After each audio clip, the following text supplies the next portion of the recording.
ઓમ શ્રી ગણેશાય નમઃ. જય શ્રી કૃષ્ણ મિત્રો. આજે આપણે તિરુપતિ બાલાજીની કથા સાંભળીશું.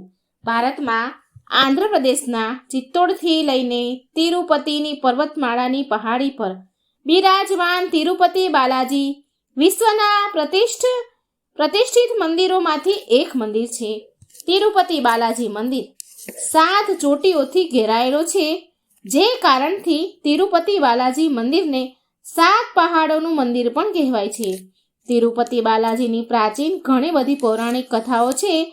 ભગવાન વેંકટેશ્વરને વિશ્વનું જૂનું રૂપ માનવામાં આવે છે, જેણે કળિયુગના કષ્ટોથી લોકોને બચાવવા માટે અવતાર લીધો હતો. તિરુપતિની કથા ભગવાન વિષ્ણુ અને માતા લક્ષ્મીના ધરતી લોક પર અવતાર લેવાથી જોડાયેલી છે. એકવાર ઋષિ મુનિઓએ નક્કી કરવા માટે બેઠક રાખી કે ત્રિમૂર્તિ બ્રહ્મા, વિષ્ણુ અને શિવમાંથી સર્વશ્રેષ્ઠ કોણ છે, સર્વોચ્ચ કોણ છે. તેમણે મહર્ષિ ભૃગુને આ મહત્વપૂર્ણ કાર્ય સોંપ્યું હતું, કેમ કે ભૃગુ ઋષિ એમની બુદ્ધિમત્તા અને નિષ્પક્ષના નિર્ણય માટે પ્રસિદ્ધ હતા. ત્યાર પછી મહર્ષિ ભૃગુ 3 લોકમાં દેવોની પરીક્ષા લેવા માટે ચાલી નીકળ્યા. ભૃગુ ઋષિ સૌથી પહેલા બ્રહ્માજી પાસે ગયા અને ત્યાં જઈને એમણે બ્રહ્માજીને પ્રણામ પણ ન કર્યા અને ના તો એમની સ્તુતિ કરી. આ જોઈ ભગવાન બ્રહ્માજી ભૃગુ ઋષિ પર બહુ ક્રોધે ભરાણા. એમને બહુ ક્રોધ આવ્યો.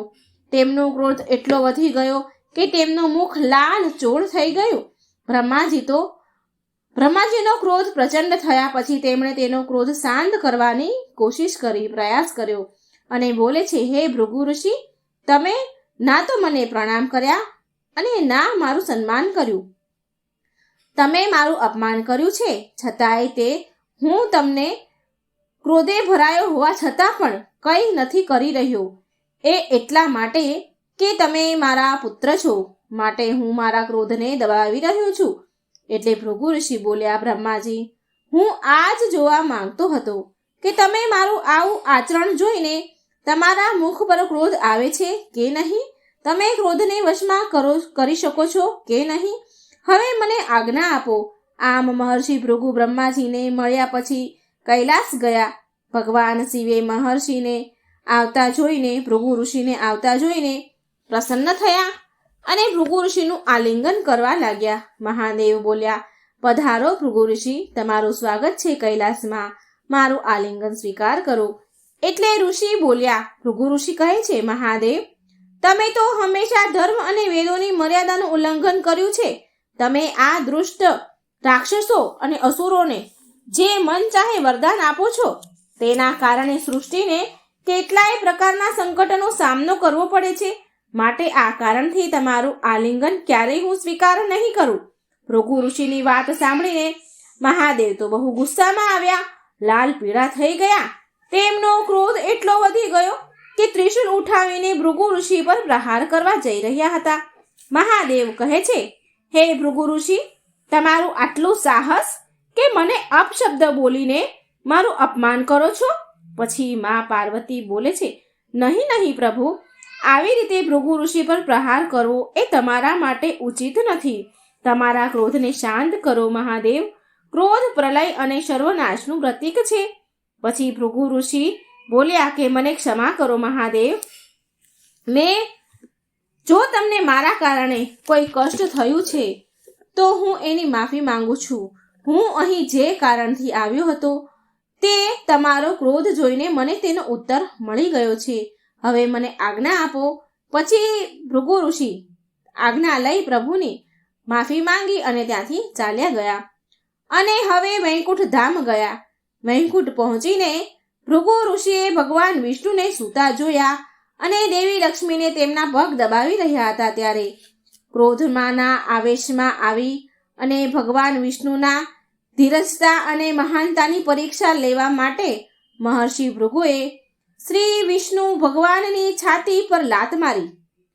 જ્યાં દેવી લક્ષ્મી ભાગ્યના રૂપમાં નિવાસ કરે છે, ભગવાન શ્રી હરિના હૃદયમાં ભગવાન વિષ્ણુએ તેમના નેત્ર ખોલ્યા અને ભૃગુ ઋષિના પગ પકડીને બોલ્યા, અરે ભૃગુ ઋષિ, જો તમને કોઈ કષ્ટ આપ્યું હોય હું તમારી માફી માંગુ છું. તો કૃપા કરી મારે તમારા મારી છાતીમાં પગ મારવાના કારણે તમારા પગમાં વાગ્યું હશે, કારણ કે મારું શરીર વજ્રનું છે. તમને પગમાં વાગ્યું હશે, પીડા થતી હશે, એને ઓછી કરવા દો મને. આમ કહી ભગવાન વિષ્ણુ ભૃગુ ઋષિના પગ દબાવવા લાગ્યા. ભગવાન વિષ્ણુની વિનમ્રતા અને ક્ષમતાની સ્તબ્ધતા જોઈ ભૃગુ ઋષિ એમના આવા કૃત્યથી પછતાવાની ભરાવા લાગ્યા. તેમને બહુ પછતાવો થયો. ભગવાન વિષ્ણુ મહર્ષિ ભૃગુના ચરણ દબાવવા લાગ્યા. તેમના માટે આટલો બધો પ્રેમ જોઈને મહર્ષિ ભૃગુને આંખમાં આંસુ આવી ગયા. તેમણે એ અનુભવ કર્યો કે ભગવાન વિષ્ણુ સર્વોચ્ચ દેવતા છે, જે બધા જ પ્રાણીઓ માટે સહિષ્ણુતા, ક્ષમા અને સુરક્ષાના પ્રતીક છે. મહર્ષિ ભૃગુ કંઈ બોલ્યા વગર જ ત્યાંથી પાછા ચાલ્યા ગયા. તેમને એમના પ્રશ્નનો જવાબ હવે મળી ગયો હતો. પરંતુ મહર્ષિ ભૃગુના આવી રીતના વ્યવહારથી મા લક્ષ્મીને બહુ જ ક્રોધ આવ્યો.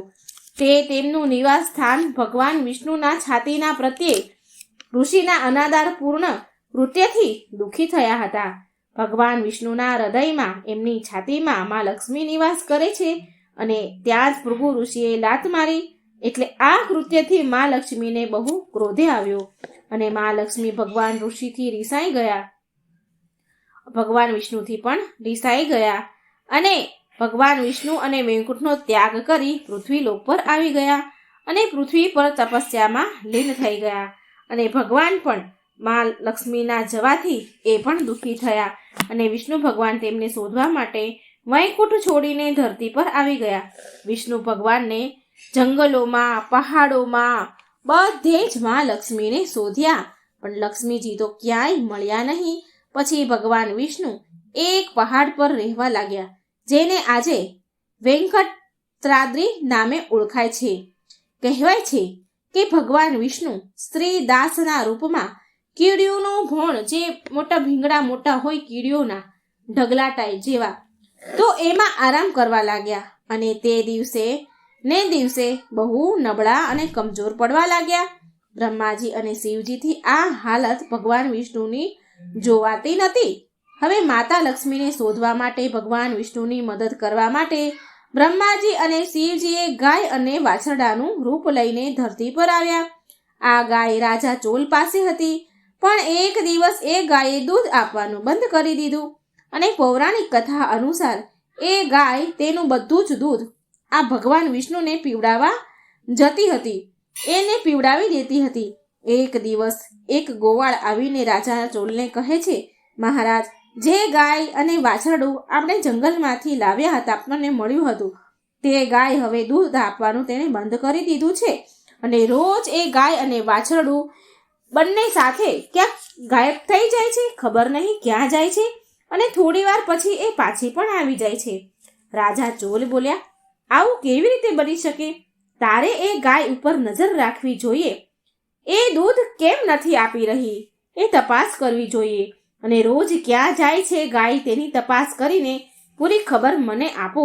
હવે તે સેવક ગોવાળ હતો, તે ગાયનો પીછો કરે છે અને એણે જોયું કે તે ગાય તેનું બધું જ દૂધ, કીડીઓનો જે ડેરો હતો, જે ઢગલો હતો કીડીઓના ભોણનો, એ બધું જ દૂધ ગાયે તે ઢગલા પર બધું પાડી દીધું, બધું દૂધ ત્યાં જ કાઢી દીધું, જેમાં ભગવાન વિષ્ણુ સ્ત્રી નિવાસના રૂપમાં નિવાસ કરી રહ્યા હતા, જેથી ભગવાન વિષ્ણુ ગાયનું દૂધ પી શકે અને તેમની ભૂખ મટી શકે. હવે ગોવાળે આવું જોયું, ગાયને દૂધ ત્યાં રેડી દેતા જોયું, તો એને બહુ ગુસ્સો આવ્યો અને તેની તરફ એક છુટ્ટી કુહાડી ફેંકી. પણ ત્યાં ભગવાન વિષ્ણુ તરત પ્રગટ થયા અને ગાયને બચાવવા માટે તે કુહાડી તેના માથામાં વાગી ગઈ. કુહાડીથી વાગેલું નિશાન આજે પણ ભગવાન વેંકટેશ્વરના માથા પર છે. ભગવાન વિષ્ણુને કુહાડી વાગતા જ તે ગોવાળ ત્યાંથી ડરીને ભાગી ગયો અને સીધો રાજમહેલમાં પહોંચ્યો અને બધી જ વાત રાજા ચોલને કહી. સેવક ગોવાળની વાત સાંભળીને રાજા ચોલ હેરાન રહી ગયો, ગભરાઈ ગયો અને ગભરાહટમાં ભગવાન વિષ્ણુ પાસે ગયો દોડીને અને ક્ષમા માંગવા માટે એ સ્થાન પર પહોંચ્યો અને બોલ્યો, ક્ષમા કરો પ્રભુ, મને ક્ષમા કરો. આ બધું અજાણતા જ થયું છે. ક્ષમા કરો નાથ. તમે તો સાક્ષાત નારાયણ છો. તમે ક્ષમા આપનારા છો. તમે તો કરુણાના અવતાર છો. મારા આરાધ્ય દેવ છો. હે ભગવાન વિષ્ણુ, મને ક્ષમા કરો. ભગવાન વિષ્ણુએ રાજા ચોલને ક્ષમા કરી દીધું અને એક વરદાન પણ આપ્યું. ભગવાન વિષ્ણુ કહે છે, હું તને ક્ષમા કરું છું અને એક વરદાન પણ આપું છું કે તું તારા આગળના જન્મમાં આકાશ નામનો રાજાના રૂપમાં જન્મ લઈશ. તારી એક પુત્રી થશે જેનું નામ પદ્માવતી હશે અને તારી પુત્રી પદ્માવતીના લગ્ન મારા અવતાર વેંકટેશ્વર સાથે થશે. અને પછી રાજા ચોલે આકાશ રાજાના રૂપમાં જન્મ લીધો અને દેવી લક્ષ્મીએ પદ્માવતીના રૂપમાં તે રાજાના ઘરે અવતાર લીધો. સમય વીત્યો. આ બાજુ પદ્માવતી મોટી થઈ અને આ બાજુ શ્રીનિવાસ એટલે કે ભગવાન વેંકટેશ્વર, જે ભગવાન વિષ્ણુના જ અવતાર છે. ભગવાન વિષ્ણુએ એ રાજાને, આકાશ રાજાને યાદ અપાવ્યું સપનામાં આવીને. તેમણે રાજા ચોલને પાછલા જન્મમાં જે વરદાન આપ્યું હતું એ બધું જ સપનામાં યાદ અપાવ્યું. હવે રાજાને ભગવાન વિષ્ણુની કહેલી બધી વાત યાદ આવી ગઈ અને પછી તેમણે શ્રીનિવાસ અને પદ્માવતીના વિવાહને સ્વીકારી લીધા. તો મિત્રો, આ પ્રમાણે વેંકટેશ્વર ભગવાનની તિરુપતિ બાલાજીની કથા હતી. મિત્રો, જો તમને આ કથા સારી લાગે તો આ વિડીયોને લાઈક કરજો, શેર કરજો અને આવી જ ભગવાનની રહસ્યમય કથાઓ, પુરાણોની, વેદોની કથાઓ, વાર્તાઓ સાંભળવા માટે મારી ચેનલને સબસ્ક્રાઈબ જરૂર કરજો અને કોમેન્ટ બોક્સમાં પણ નામ ભગવાનનું જરૂર લખજો. જય શ્રી કૃષ્ણ. રાધે રાધે. Thank you.